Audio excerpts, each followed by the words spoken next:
Finally, we get to fiberglass. I'm using the Total Boat epoxy, the high performance 2-to-1 resin, and mixed up about 10 pumps of each for this batch. I know there's a lot of video out there on YouTube of people doing fiberglassing and epoxy work, and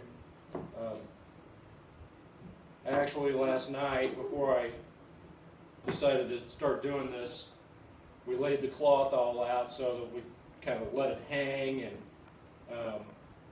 smooth out. And then watching one of Nick Shada's videos, he reminded me that you can, just take a paintbrush and kind of smooth out the wrinkles and whatever. So I did that, and it works like a charm. So did this once before when I built the canoe, and you just got to get it on here and smooth it out. You don't want any real bright spots. You want to smooth it out as much as you can. Not completely starve the cloth, but it doesn't need to be filled either. I'm planning on coming back in the morning and doing a fill coat. And I found these little rollers at the hardware store. I'd had some before. I really like them. They're just cheap, inexpensive little things, but they're perfect for pushing epoxy around, and you don't have to worry about cleaning them or anything. Just throw them away. Pretty cheap.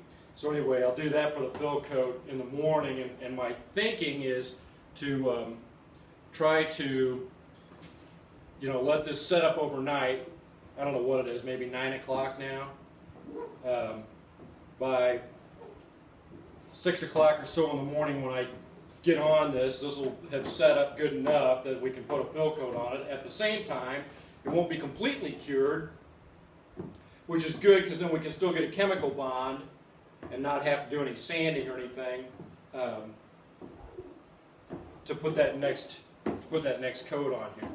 So anyway, just pouring this on here and smoothing it out. I'm using this wallpaper, I don't know, squeegee or whatever it is.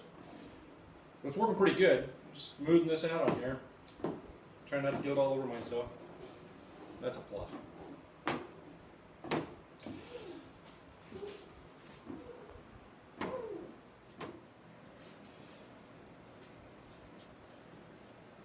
Got a whole lot of this on here, and to a point now the vertical surfaces are too much to just pour the epoxy on, so using the chip brush, and it's kind of slow going, but it sure makes it easy to get it smooth. Still working from the middle out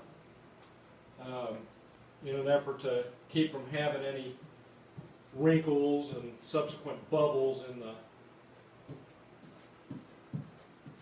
cloth and epoxy. I had to kind of take the scissors and cut my ends a little bit to cut off extra cloth. I'm not going to try to wrap these around the corners. I'm just going to try to push the cloth up next to each other from one side to the other. I don't know if that makes any sense. If you look up there where I cut that one, you can see how close I got there. I'm just not going to try to make it overlap. Fiberglass cloth does not like to go around corners very good.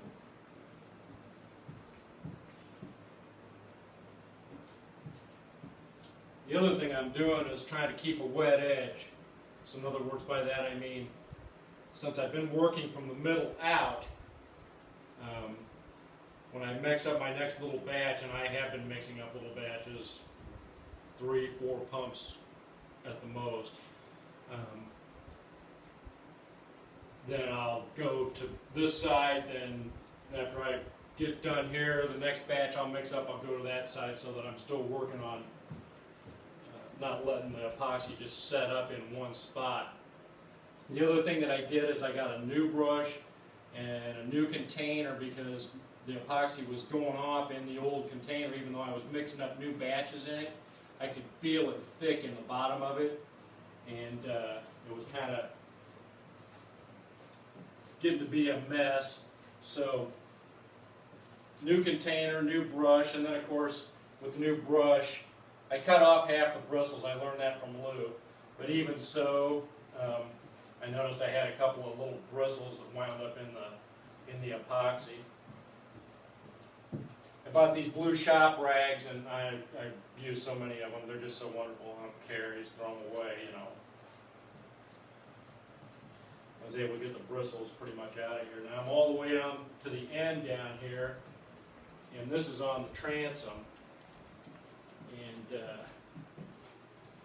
we had some issues with trying to get the bottom panel and the side panel to match up, and I had to do quite a bit of sanding and pre-work with thickened epoxy.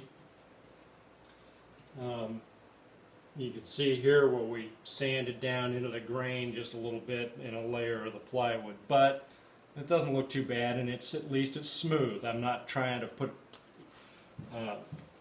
fiberglass cloth over a gap, which then creates a bubble. So you've got to just get it as smooth as you can. Sometimes that means you got a little sacrifice with the material. More later. Thanks to my wife Carrie for videotaping, and thanks to Jamestown Distributors.